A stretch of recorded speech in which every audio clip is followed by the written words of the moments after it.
نحمده ونصلي على رسوله الكريم اما بعد اعوذ باللہ من الشیطان الرجیم بسم اللہ الرحمن الرحیم وما خلقت الجن والانس الا ليعبدون صدق اللہ العظیم۔ محترم صدر صاحب، معہد کے اساتذہ کرام اور علماء کرام اور حاضرین مجلس بہت اہم ہے۔ بظاہر بڑی چھوٹی سی نظر آ رہی ہے، لیکن اگر سچ کہا جائے ہم سب لوگ اپنے دل پر اس بات کو لے لیں تو کام بہت اہم ہے اور بہت بڑا ہے۔ مختصر میں یہ کہ ہر فرد امت کا دیندار ہونا فرض ہے۔ دینی علم کم ہو لیکن دیندار ہونا فرض ہے۔ اور دیندار کس کو کہتے ہیں؟ جس کے دل میں اپنے مذہب کی اہمیت اور عظمت ہو۔ جب مذہب کی اہمیت اور عظمت ہوگی تو مذہب کی تعلیمات پر عمل کرنا اس کے لیے انتہائی آسان ہوگا۔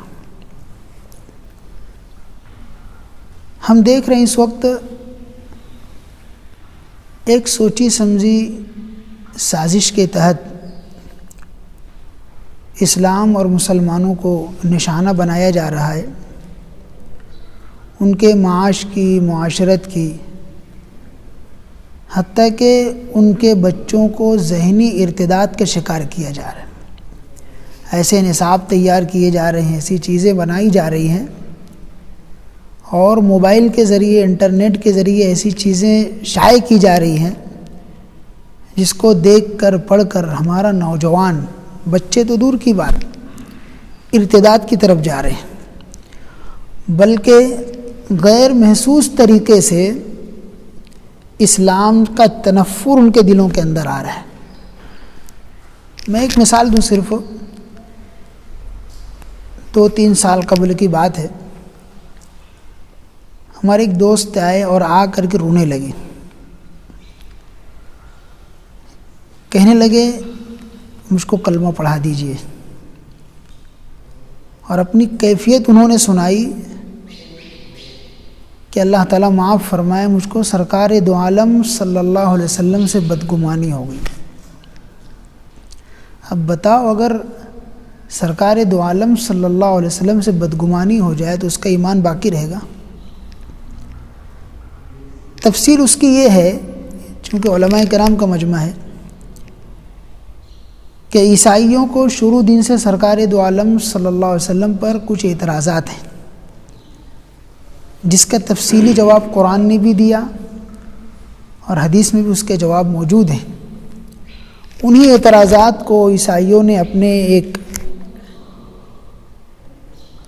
ان کا ایک پروگرام ہے اس میں شائع کیا۔ اس نے اس پروگرام کو دیکھ لیا، اس کے دیکھنے کے بعد اس کو اپنے محبوب نبی سے بدگمانی ہو گئی، لیکن احساس ہوا، چونکہ مسلم والدین کا بچہ ہے، کچھ تو احساس رہے گا۔ اب بتائیے کہ ایک نوجوان جب متاثر ہو رہا ہے، اگر ہمارے بچوں پر شروع دن سے اس طرح کی محنت کی گئی تو نوجوانی تک پہنچنے تک تو نکل ہی جائے گا۔ اس لیے کوشش اس بات کی جائے، چونکہ مکتب کے سلسلے کی بہت سی اہم باتیں مولانا نے بیان کر دی، میں صرف یہ کہنا چاہوں گا کہ اس کو غیر اہم نہ سمجھیں، بہت اہم کام ہے۔ ہمارے اکابرین کی اس وقت ساری توجہ مکاتب کے قیام کی طرف لگی ہوئی ہے۔ ایک محنت، عمومی محنت، دعوت تبلیغ کی محنت، جس کی برکتیں ہم دیکھ رہے ہیں کہ ایک بہت بڑے طبقے نے اس سے فیض اٹھایا، اپنی ایمان و اعمال کو اس نے محفوظ کیا۔ لیکن ابھی اس وقت ایک سوچی سمجھی سازش کے تحت وہ بھی متاثر ہو چکا ہے۔ اب ہماری نئی نسل کی بڑی فکر کرنی ہے ہم لوگوں کو، اور اس کا آسان طریقہ یہ ہے کہ مکاتیب کے قیام کو ایک تحریکی شکل دے دی جائے، ایک تحریک بنا دیا جائے۔ مدرسے میں پڑھنے جو لوگ آتے ہیں 2% ہیں، لیکن 98% یہ اسکول کی تعلیم حاصل کرتے ہیں۔ ان کو دیندار بنانا ہماری ذمہ داری ہے، اس کی فکر کرنا ہماری ذمہ داری ہے، اور اس کا آسان طریقہ مکتب کا قیام ہے۔ اس میں چند چیزیں ہیں جو بہت ضروری ہیں۔ ایک تو یہ ہے، اگر ہم مسجد کے ذمہ دار ہیں، محلے کے ذمہ دار ہیں، محلے کے لوگ ہمارا اکرام کرتے ہیں، محلے کے لوگ ہماری عزت کرتے ہیں، تو جہاں وہ ہم کو اتنی محبتیں دے رہے ہیں، ہمارا اکرام کر رہے ہیں، تو ایک مسلمان ہونے کے ناطے، مسجد کے ذمہ دار ہونے کے ناطے، شہر کے ذمہ دار ہونے کی وجہ سے ہماری یہ ذمہ داری ہے کہ ہم ان کو دینی نفع پہنچائیں، ان کے دین کی فکر کریں۔ مکتب کی بنیاد سرکار دو عالم صلی اللہ علیہ وسلم نے رکھی، اور اس کی بنیاد وہی حدیث ہے کہ سرکار دو عالم صلی اللہ علیہ وسلم کے ساتھ ایک بچہ کھانا کھا رہا تھا۔ وہ کھانا کھانے میں ادھر ادھر سے کھا رہا تھا۔ سرکار دو عالم صلی اللہ علیہ وسلم نے اس سے کہا، یا غلام سم اللہ، اے بچے اللہ کا نام لے کے کھاؤ، وَكُلْ مِمَّا يَلِيكَ، اور اپنے آگے سے کھاؤ۔ تو اس سے کیا معلوم ہوا کہ ہر گھر مکتب ہونا چاہیے، ہر گھر مکتب ہونا چاہیے۔ ہر باپ کی ذمہ داری ہے کہ اپنے بچے کی دینی تربیت کرے اور اس کو دینی تعلیم دے۔ ہمارے حضرت مولانا محمد قمر الزمان صاحب دامت برکاتہم کی ایک کتاب ہے،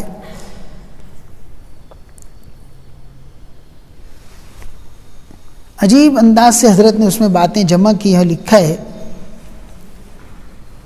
اور اس میں بتایا ہے اولاد کی تربیت کا اسلامی نظام، کتاب کا نام ہے۔ میں چاہوں گا کہ ہر مکتب پڑھانے والے کو اس کو سامنے رکھنا چاہیے، بلکہ ہر باپ کو اس کا مطالعہ کرنا چاہیے، اس لیے کہ بچے یہ کل ہماری نجات کا ذریعہ بننے والے ہیں۔ اگر ہم نے ان کی تعلیم کی فکر نہیں کی، تربیت کی فکر نہیں کی، کل پکڑ کا ذریعہ بن جائیں گے۔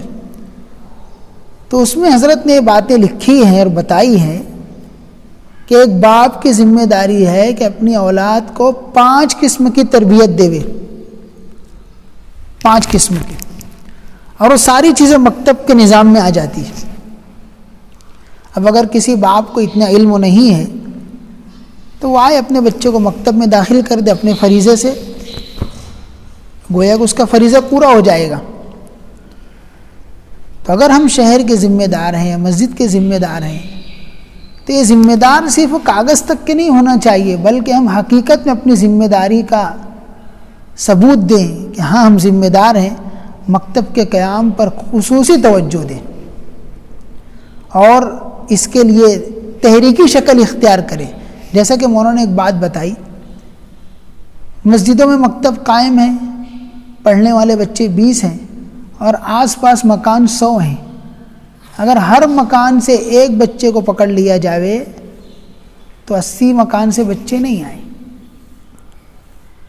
ہر مکان کا ہر بچہ آوے، اس کی کوشش ہونی چاہیے، اس لیے کہ اس کا دینی ذہن بنانا بہت ضروری ہے، اسلامی ذہن بنانا ضروری ہے۔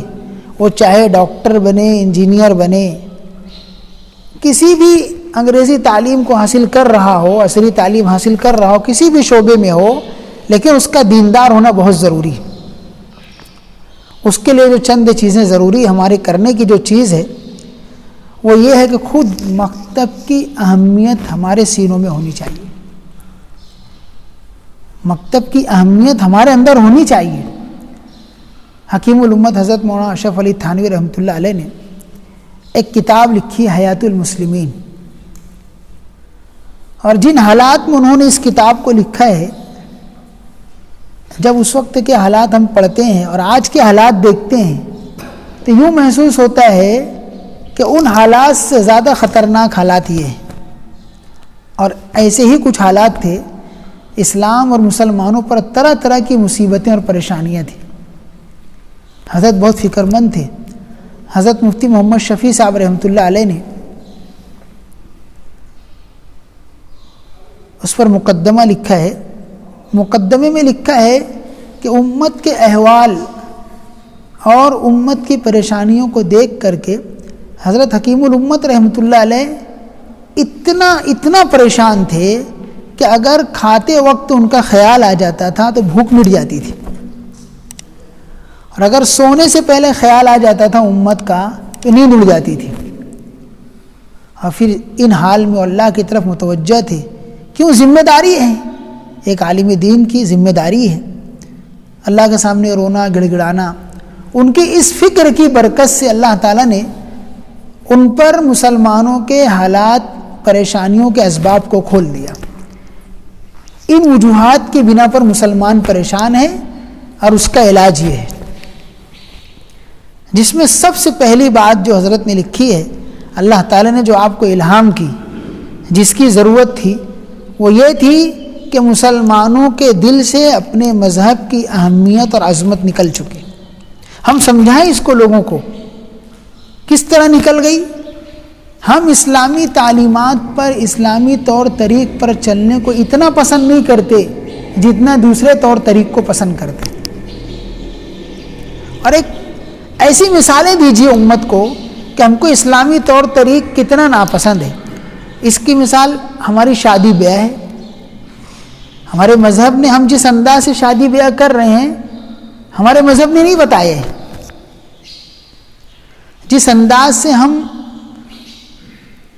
موت میت کے وقت چیزیں انجام دیتے ہیں، کچھ ٹھیک ٹھاک ہے، یہ ہمارے اپنے اس مہاراشٹر میں بہت ٹھیک ٹھاک ہے، لیکن ذرا ہم جا کر کے دیکھیں راجستھان کے علاقے میں، یو پی کے بعض علاقوں میں، کہ ابھی بھی ایسے احوال ہوتے ہیں کہ مردے پر عورتیں آ کر کے چوڑیاں پھوڑتی ہیں، چلاتی ہیں، روتی ہیں۔ ہمارے مذہب کی تعلیم نہیں ہے یہ۔ تو ہم کو اسلامی طور طریقہ اور تعلیم اتنی پسند نہیں ہے، گویا کہ ہمارے مذہب کی اہمیت ہمارے سینے میں نہیں۔ دوسری بات حضرت حکیم الامت رحمۃ اللہ نے لکھا کہ دین کے سیکھنے سکھانے کا شوق اور ذوق نہیں ہے۔ ان حدیثوں کو پھر پیش کیا آپ نے کہ دین کے سیکھنے سکھانے کا نظام بنایا جائے۔ اب یہ جو حالات چل رہے ہیں، اس میں اگر ہم غور کریں گے تو ہم کو یہ نظر آئے گا وہ جتنے شعبے اور جتنے ذرائع تھے دین کے کام کرنے کے، دین کے سیکھنے سکھانے کے، سب کو متاثر کرنے کی کوشش کی جا رہی ہے۔ گویا کہ باطل نے اس چیز کو سمجھ لیا ہے کہ دین کے سیکھنے سکھانے کا نظام اگر درہم برہم ہوا تو یہ امت پریشان ہو جائے گی، یہ امت پریشان ہو جائے گی۔ اس لیے کہ دین کی حفاظت کی ذمہ داری اللہ نے لی ہے، اور فرمایا انا نحن نزلنا الذکر وانا لہ لحافظون، ہم حفاظت کریں گے، اللہ نے یہ بات کہی۔ اب دین کی حفاظت کے لیے جو اسباب اختیار کیے جائیں گے، ان سارے اسباب کی حفاظت بھی کون کرے گا؟ اللہ کرے گا۔ اگر اس کے لیے ہمارا مال لگے گا تو اللہ ہمارے مال کی، معاش کی حفاظت کریں گے۔ ہمارا وقت لگے، ہمارے وقت کی حفاظت کریں گے، اس میں برکت دیں گے۔ تو دین کے سیکھنے سکھانے کا نظام، اور اس کا بہترین طریقہ یہ ہے کہ ہم مکتب کو قائم کریں تاکہ شروع دن سے ہمارا بچہ ہی ہے۔ اب ظاہر سی بات ہے، سرکار دو عالم صلی اللہ علیہ وسلم کی اس حدیث سے پتہ چل رہا ہے کہ خود باپ کی ذمہ داری ہے کہ اپنے بچے سے کہ بیٹا بسم اللہ پڑھ کے کھاؤ۔ بعض مرتبہ یہ ہوتا ہے، میں یہ سرپرستوں کے اس میں کہا کرتا ہوں کہ بچہ تو مکتب سے سیکھ کر آیا کہ کھانا کھائے تو بسم اللہ پڑھ کے شروع کرے، لیکن بچہ وہاں تو کھانا نہیں کھا رہا استاذ کے پاس کلاس میں، گھر آ کے کھا رہے، اس کی یہ تربیت کرنا باپ کی ذمہ داری ہے۔ اس کو بولے، یہ ہماری اپنی ذمہ داری ہے کہ ان کو سمجھایا جائے کہ بچہ ہمارے پاس پڑھ کر کے جائے گا، آپ اس کی تربیت کیجئے۔ تو اس میں ایک چیز جو اہم ہو یہ ہے، وقتاً فوقتاً بچوں کے سرپرستوں کو بھی جمع کیا جائے اور ان کے سامنے بتایا جائے کہ ہم نے دیکھیں یہ سب کچھ سکھایا ہے بچے کو، اب آپ اس پر عمل کروائیے۔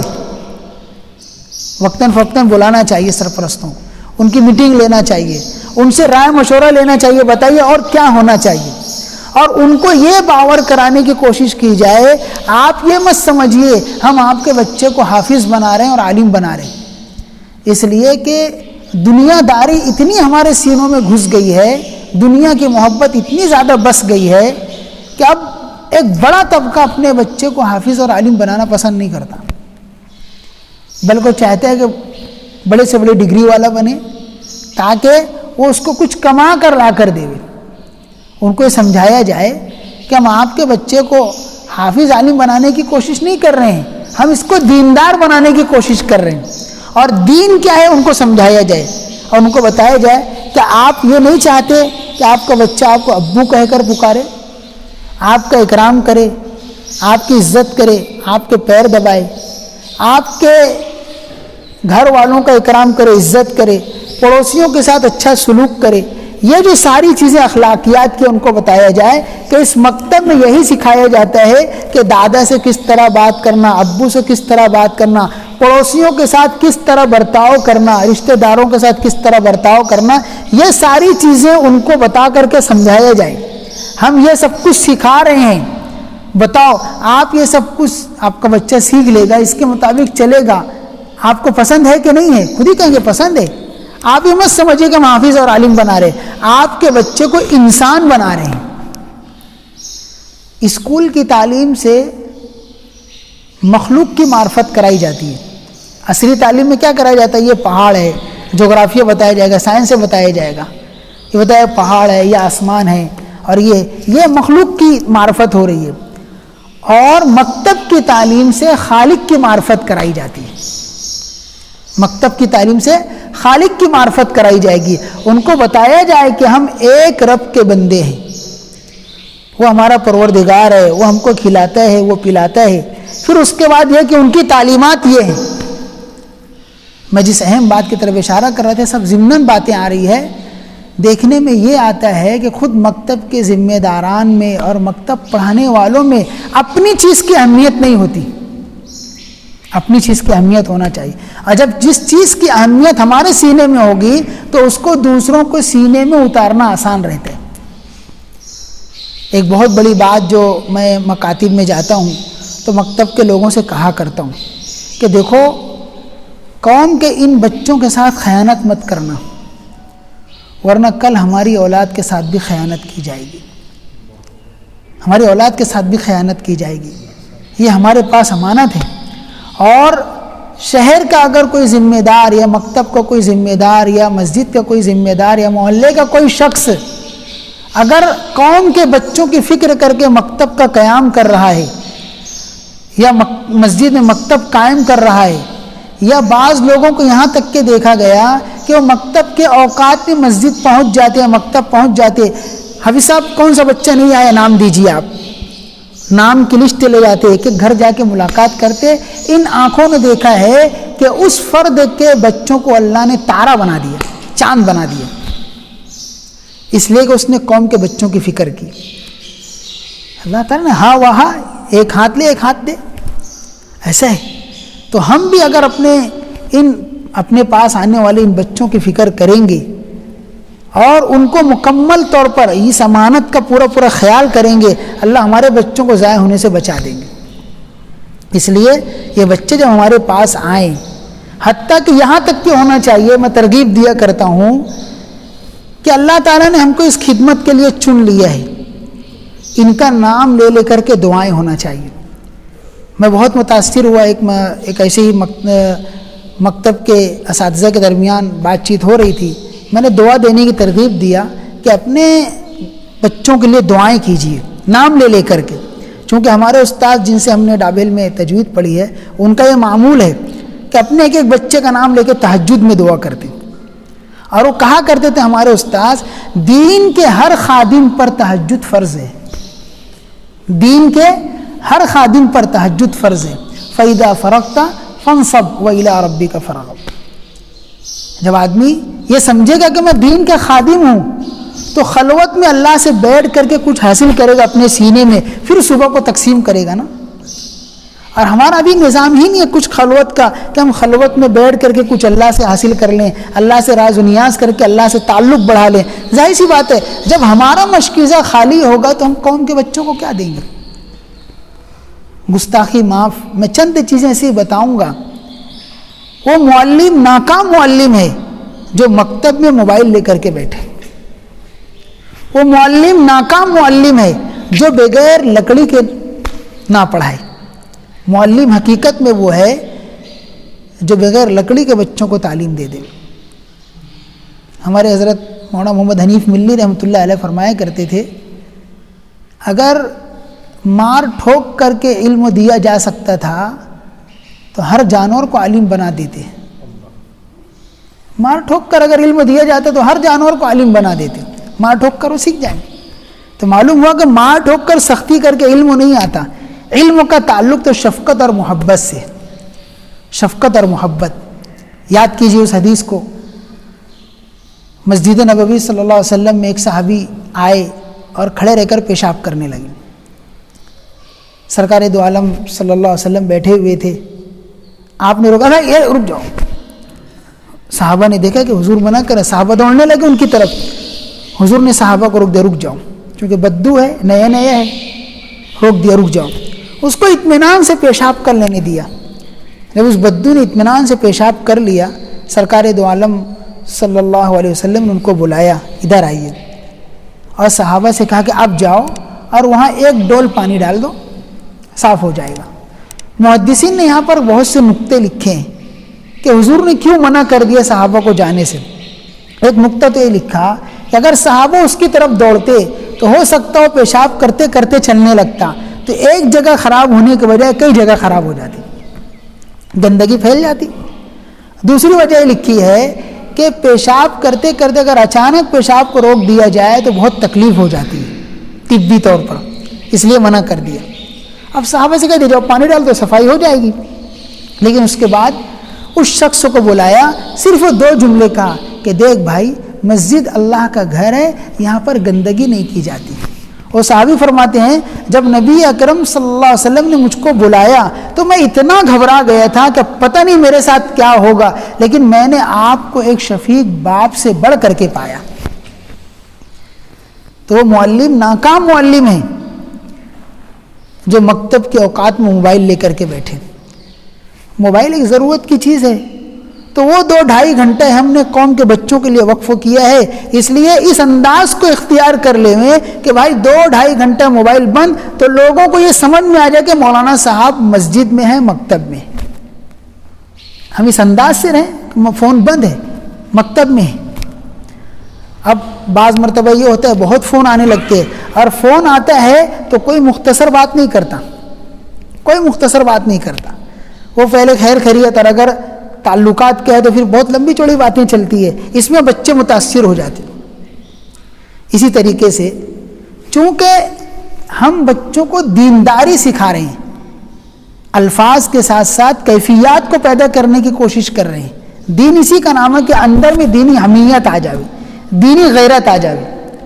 اب وہ بچے جو ہوتے ہیں معلم کو نمونہ بناتے ہیں, تو اس لیے معلم کی ذمہ داری ہے اس کا بیٹھنا اچھا ہو, اس کا چلنا پھرنا اچھا ہو, اور اس کے بات کا انداز اچھا ہو. یہ ساری باتیں بچے کیچ کرتے ہیں. اب یہ ساری چیزیں کب ہوگی؟ جب ہم اپنے تعلق کو اللہ سے مضبوط کریں گے. تو ہمارے استاد فرمایا کرتے تھے کہ دین کے خادم پر تہجد فرض ہے, تہجد پڑھ کے اللہ سے مانگے.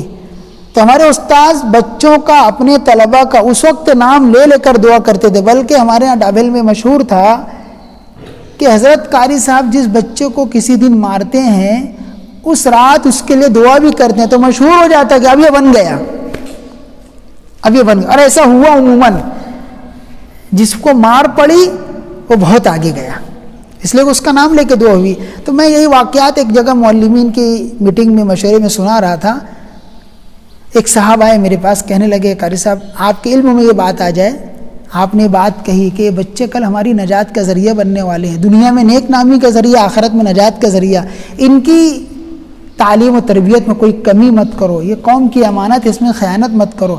الحمدللہ میرا معمول ہے روزانہ مکتب میں جانے سے پہلے 2 رکعت نماز صلاۃ الحاجت پڑھ کے اللہ سے مانگ کے ایک ایک بچے کے لیے دعا کر کے جاتا ہوں. پورا مہینہ ہو جاتا, الحمدللہ میرے مکتب کا کوئی بچہ غیر حاضر نہیں رہتا. انہوں نے کہا کہ غیر حاضر نہیں رہتا, کوئی ضرورت ہاں بھلے بچوں کو سمجھا بیٹا ٹھیک ہے کہیں جانا ہو تو آگے 5 منٹ کی حاضری لگا کے وجہ بتا کے چلے جاؤ،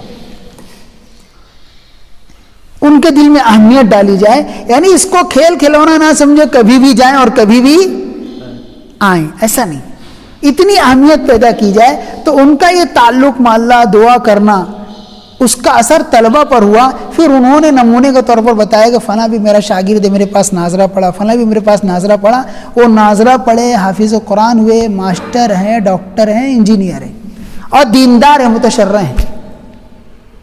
تو مقصد مکتب کا یہ ہے کہ ہمارے بچے دیندار بنیں، پھر وہ ان کا مقدر ہے، دیندار بننا فرض ہے، پھر ان کا مقدر ہے کہ وہ ڈاکٹر انجینئر بن، اس کے ساتھ عالم دین حافظ قرآن بھی بن جائیں۔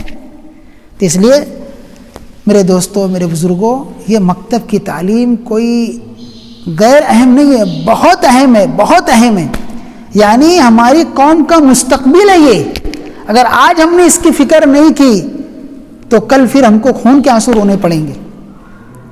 حضرت تھانی رحمۃ اللہ کی بات بتلا رہا تھا، آپ نے پہلی چیز جو لکھی وہ یہی لکھی، اسلامی اہمیت ان کے دل کے اندر اتاری جائے، اور پھر دوسری بات یہ لکھی کہ دین کے سیکھنے سکھانے کا مزاج بنایا جائے۔ ہم اپنے بچوں پر محنت کر کے یہ بتا دیں ہم نے اتنے سال مکتب پڑھ لیا تو اس کا مطلب نہیں کہ ہم نے پورا دین سیکھ لیا، ابھی بھی ہم کو ضرورت ہے ہم روزانہ اپنی دنیاوی مشغولی کے ساتھ ساتھ آدھا گھنٹہ، 15 منٹ، 10 منٹ دین سیکھنے کے نام پر کسی عالم دین کے پاس آنا جانا باقی رکھیں، عالم دین سے رابطہ مضبوط کرائیں۔ ابھی اس وقت باطل کی سوچی سمجھی ایک سازش ہے، ان کو ان کے علماء سے کاٹ دیا جائے، دور کر دیا جائے، خود گمراہ ہو جائیں گے، اس لیے کہ اس نے سمجھ لیا ہے ہدایت صراط الذین انعمت علیہم میں ہے۔ اگر یہ علماء سے جڑے رہیں گے، علماء سے مربوط رہیں گے تو ہدایت پر باقی رہیں گے۔ اس لیے کہ حدیث شریف میں آتا ہے علماء جو دین کے خادم ہیں، علماء کرام ہیں، یہ آسمان والوں کو ایسے ہی نظر آتے ہیں، حدیث شریف میں ہے جیسے زمین والوں کو آسمان پہ تارے چمکدار نظر آتے، تو آسمان والوں کو یہ علماء کرام دین کی خدمت کرنے والے ایسے ہی چمکتے ہوئے نظر آتے ہیں۔ تو چونکہ تارے پہلے زمانے میں رہبری کا کام کرتے تھے، کہا فلاں تارا اس طرف ہے، اس کا مطلب یہ شمال ہے، یہ جنوب ہے، لوگ اس کو دیکھ کر کے اپنا سفر کرتے تھے۔ تو علماء ہر زمانے میں رہبری کا کام کرتے ہیں، صحیح رہبری۔ اگر یہ علماء سے جڑے ہوئے رہیں گے تو یہ صحیح ڈھنگ سے چلتے رہیں گے، ہدایت پر رہیں گے۔ تبھی کوشش یہ کی جا رہی ہے کہ علماء سے کاٹا جائے۔ ہم اپنے مکتب کے بچوں پر محنت کر کے ان کے دل میں یہ بات اتار دیں، ہم کو مرتے دم تک کے علماء سے مربوط رہنا ہے، علم دین کی اہمیت تو ڈالیں، وہ خود عالم بن جائیں، بہت بڑی بات ہے، اور اگر نہیں بن سکے کم از کم علماء کی عظمت اور محبت تو ہو۔ حدیث شریف میں سرکار دو عالم صلی اللہ علیہ وسلم نے کتنی اہم بات ارشاد فرمائی، اغدو عالما او متعلما او مستمعا او محبا ولا تکن الخامسہ فتہلک، کہ کوشش کرو تم عالم بن جاؤ، عالم نہیں بن سکتے طالب علم بن جاؤ، طالب علم نہیں بن سکتے تو ان کی باتیں سننے والے بن جاؤ، اگر یہ نہیں بن سکتے تو ان سے محبت کرنے والے بن جاؤ، پانچویں مت بننا ورنہ ہلاک ہو جاؤ گے، اور وہ کیا ہے، ان سے بغض مت رکھنا۔ تو ہم اپنے بچوں پر محنت کر کے یہ بتائیں کہ یہ علماء کرام کون سی چیزیں، ان کی فضیلت، دین سیکھنے سکھانے کی اہمیت، یہ ہماری ذمہ داری اپنے بچوں پر محنت کر کے یہ ڈالیں، تاکہ یہ بعد کی زندگی میں بھی دین کے سیکھنے سکھانے میں لگے رہیں۔ بلکہ یہاں تک کہ محنت ہونی چاہیے کہ تم اپنی جگہ ایک ڈاکٹر ہو، ایک انجینئر ہو، سب کچھ ہو، اور اللہ نے تم کو اچھا قرآن پڑھنے والا بنا دیا ہے تو اپنی فیلڈ اور شعبے کے لوگوں میں قرآن سیکھنے سکھانے کا نظام بنائیں، آدھا گھنٹہ روزانہ قرآن سکھائیں، آدھا گھنٹہ تم ان کو دین سکھاؤ۔ ضروری نہیں ہے کہ ہر ایک مکتب میں آئے، تم اپنے دواخانے میں نظام قائم کرو اور اپنے دواخانے کے پورے اسٹاف کو آدھے گھنٹے کے لیے قرآن سکھاؤ، ہو سکتا ہے یہ نظام۔ اتنی اہمیت دین کے سیکھنے سکھانے کی ان کے سینوں میں اتارنا یہ ہماری ذمہ داری ہے۔ ایک تو یہ کہ اسلام کی اہمیت عظمت، دوسرے یہ کہ دین کے سیکھنے سکھانے کی اہمیت اور عظمت، تیسری بات حضرت تھانوی رحمۃ اللہ جو لکھی ہے وہ یہ ہے کہ قرآن کی تعلیم سے ان کو مربوط رکھا جائے۔ چوتھی بات حضرت نے لکھی ہے کہ ان کو بتایا جائے کہ تقدیر کیا چیز ہے۔ تقدیر، آج ہم اچھے خاصے لوگ جو ہے اگر ان کی منشا اور مرضی کے خلاف کوئی کام ہوتا ہے، یار اپنے ہی ساتھ ہوتا بولے، کیا کہہ دیتا، اپنے ہی ساتھ ہوتا بولے، یہ تقدیر پر یقین کی کمزوری ہے۔ تو ہم اپنے بچوں پر اس طرح محنت کر کے ان کے دل میں یہ اتار دیں کہ جو کچھ ہوتا ہے سب اللہ کی طرف سے ہوتا ہے۔ اسی کے ساتھ ساتھ حضرت تھانوی رحمۃ اللہ نے یہ بھی لکھا ہے کہ اللہ رسول کی محبت کو اندر میں اتارنے کی کوشش کی جائے۔ اتنی محبت ہو نبی سے، اتنی محبت ہو اللہ سے، اتنی محبت ہو۔ مثال دے کے میں سمجھاؤں گا کہ ایک صحابی ہیں، ایک بہت بڑے راجا اور بادشاہ کے دربار میں گئے اور وہاں جا کر کے کھانا کھایا۔ آپ نے کھانا کھاتے کھاتے لقمہ گر گیا تو ساتھ میں جو صحابی تھے کہنے لگے کہ دیکھو یہ عجمی لوگ ہیں، یہ نیچے کا گرا ہوا اٹھا کر کھانے کو عیب سمجھتے ہیں۔ تو انہوں نے فرمایا کیا میں اپنے نبی حضرت محمد صلی اللہ علیہ وسلم کے طریقے کو ان بے وقوفوں کی وجہ سے چھوڑ دوں؟ اترک سنت حبیبی بہؤلاء الحمقاء، کہ ان بے وقوفوں کی وجہ سے میں سنت چھوڑ دوں؟ اتنی محبت اندر میں اتر جائے۔ آج جو ہم لوگ، آج ایک معاشرے ہے یار ایسے ڈریس پہنیں گے لوگ کیا سمجھیں گے، بولے ایسا پہن کے چلو، بولے اچھی داڑھی رکھ لیے تو لوگ کیا بولیں گے، ایسا نہیں۔ میں اس شخص کو بھی جانتا ہوں جس نے اپنے کاروبار کی ترقی کے لیے اپنے چہرے سے داڑھی کے بال کتروا لیے، اس کے کاروبار کی بربادی بھی دیکھا ہوں، چونکہ صرف اپنے کاروبار کی ترقی کے لیے۔ میں نے خود پوچھ لیا تھا کہ بھائی آپ تو داڑھی رکھے ہوئے تھے، کیوں اتار دیا آپ نے؟ بولے جس کمپنی کو میں اپنی ساڑی دے رہا ہوں، جہاں اپنی ساڑی پہنچا رہا ہوں، وہاں داڑھی والے کو پسند نہیں کرتے، انہوں نے داڑھی چھوڑی کر دی، لیکن بعد میں ان کی کاروبار کی بربادی کو بھی دیکھا۔ اللہ حفاظت فرمائے۔ اس لیے کہ نبی کی مذاق ہو گئی نا، تو ہم اپنے بچوں کو دل میں اتاریں کہ نبی کے طریقے میں ہی ہم کو کامیابی ہے۔ حضرت عثمان غنی رضی اللہ عنہ مکہ مکرمہ تشریف لے گئے، حدیبیہ کے موقع پر جب صلح حدیبیہ ہوئی ہے، سرکار دو عالم صلی اللہ علیہ وسلم نے آپ کو بھیجا کہ جاؤ صلح نامہ تیار کر لو یا بات چیت کر لو۔ جب آپ مکہ مکرمہ میں پہنچے ہیں تو ان کے چچا زاد بھائی جنہوں نے ان کو اپنی امان میں لیا تھا کہنے لگے عثمان تم اپنے پیجامے کو نیچے کر لو، اپنے ازار کو نیچے کر لو، اس لیے کہ مکے کے لوگ اس کو اچھا نہیں سمجھتے۔ تو آپ نے کیا فرمایا؟ کہا کہ میں اس کو کبھی بھی نیچے نہیں کر سکتا، اس لیے کہ میں نے اپنے محبوب حضرت محمد صلی اللہ علیہ وسلم کے ازار کو کبھی بھی ٹخنے کے نیچے نہیں دیکھا، مکہ کے لوگ چاہے کچھ سمجھ رہے ہوں۔ تو ہم اپنے بچوں کے دل میں حضور کی سنت کے، حضور کی محبت کی اتنی اہمیت اتاریں کہ چاہے کیسی جگہ پہنچ جائے لیکن سنت کو نہ چھوڑیں۔ یہ ہماری اپنی ذمہ داری ہے۔ میں کہنا یہ چاہتا ہوں مکتب وہ جگہ ہے جس سے ہمارا مستقبل وابستہ ہے۔ ہم ان کو ایسی چیزیں دیں جس میں سب سے پہلے کرنے کی چیز یہ ہے کہ مکتب کا کام کرنے والے اپنے اوپر یہ لازم کر لیں کہ مجھ کو اپنے مکتب کی ترقی کے لیے، بچوں کے لیے روزانہ کچھ نہ کچھ وقت خلوت میں بیٹھ کر کے اللہ سے مانگنا ہے کہ اللہ مکتب کو ترقی دے۔ آج ہم اسباب کی لائن سے بہت محنت کرتے ہیں لیکن تعلق مع اللہ کی لائن سے کچھ نہیں ہوتا، اس لیے نتیجے زیرو رہتے ہیں۔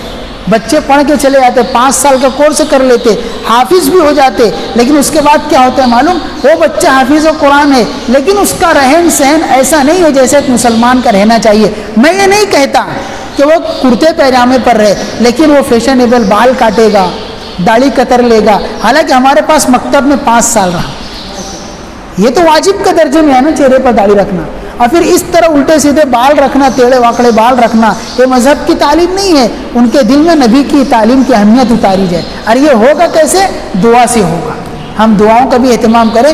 جہاں مولانا نے یہ بات بتائی کہ اس کا طریقہ کار یہ ہونا چاہیے، وہیں پر ہماری ذمہ داری ہے ہم اپنے تعلق کو اللہ سے مضبوط کر کے ایک ایک بچے کا نام لے کے دعا کریں۔ پھر دیکھو اس کا نتیجہ، اس کا 2 فائدہ ہوگا۔ ایک تو یہ کہ ہمارے مکتب کے بچے ہماری آنکھوں کی ٹھنڈک بنیں گے، دوسرے ہماری اولاد کو اللہ ضائع ہونے سے بچا دیں گے۔ یہ ساری کرنے کی چیز ہے۔ تو مکتب کا اہم مقصد یہ ہے اللہ کی معرفت کرائی جائے اور مکتب میں آنے والوں کو دیندار بنایا جائے، اور ہر دن یہ کوشش ہونی چاہیے کہ مکتب میں بچوں کی تعداد بڑھتی رہے۔ وجہ اس کی یہ ہے کہ جتنے بچے دینی تعلیم سے وابستہ ہوں گے، دین سیکھیں گے، خیر ہمارے اپنے شہر میں آئے گی، خیر ہمارے اپنے محلے میں آئے گی، اور ہمارے گھر کے بچے جائیں گے تو خیر ہمارے گھر میں بھی رہے گی۔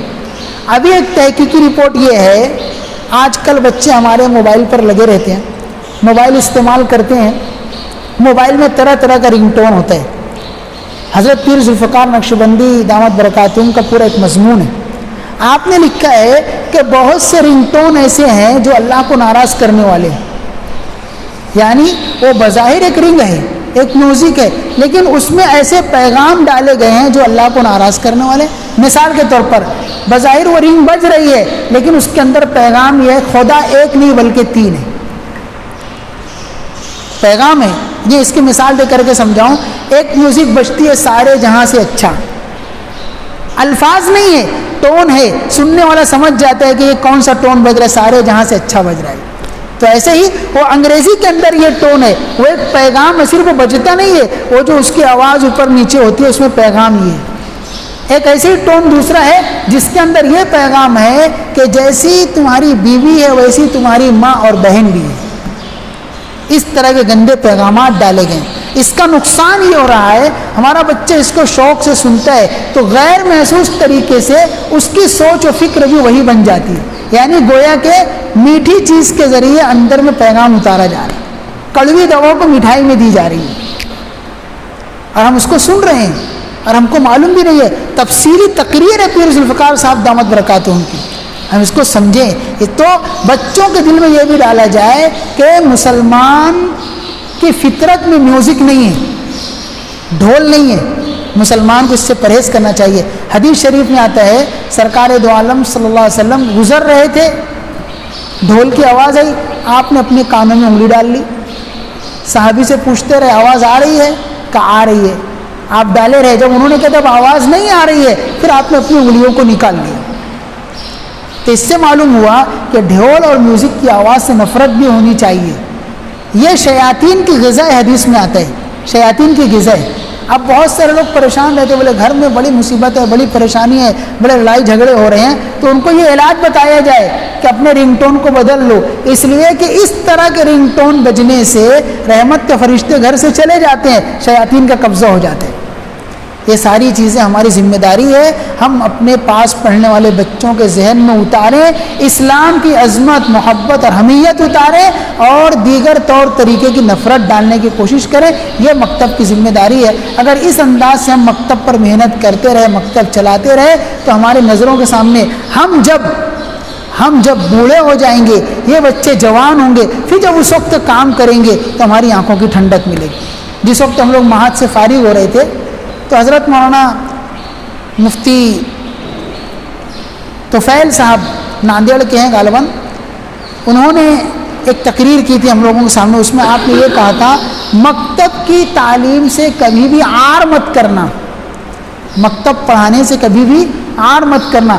چھوٹے چھوٹے بچوں کو پڑھانے کی عادت ڈالنا. اور اس میں نقطہ انہوں نے یہی پیش کیا تھا، ہمارے دلوں میں جذبات بہت ہوتے ہیں، یہ کام کرنا ہے، یہ کام کرنا ہے، یہ کام کرنا ہے. ہم جس وقت نوجوان ہیں وہ بچے ہیں، پھر جس وقت ہم بوڑھے ہوں گے تو وہ جوان ہوں گے، یہی ہمارے معاون بنیں گے اور ہاتھ پیر بنیں گے.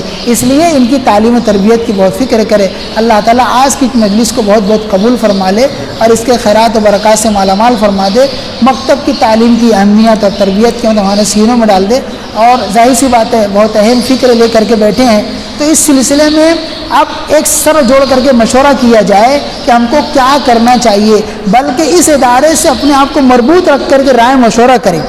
یہاں کے لوگوں سے تجربے کار لوگ ہیں، یہ آئیں یہاں پر اور بتائیں ہمارے یہاں اتنے بچے ہیں، اب کیا نظام بنا جائے. معلم کی ضرورت ہے، ہم معلم کے لیے پریشان رہتے ہیں. ادارے سے رابطہ کیے ہم کو اچھا معلم دیجیے، اس لیے کہ لوگ آتے بتاتے ہیں مولانا کوئی جگہ ہو تو بتانا، ہم پڑھائیں گے.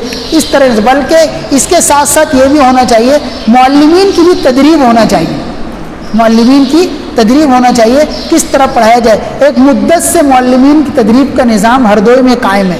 حضرت مولانا ہردوئی رحمۃ اللہ علیہ نے اپنے آپ کا نظام قائم کیا. ان کے پاس جو معلمین تیار ہوتے تھے بھیجے گئے، ماشاءاللہ بہت بڑے بڑے کام کیے ان لوگوں نے. تو اس طرح معلمین کی تدریب بھی ہونا چاہیے. اللہ تعالیٰ ہم تمام لوگوں کو کہنے اور سننے و عمل کی توفیق عطا فرمائے. وآخر دعوانا الحمدللہ رب العالمین.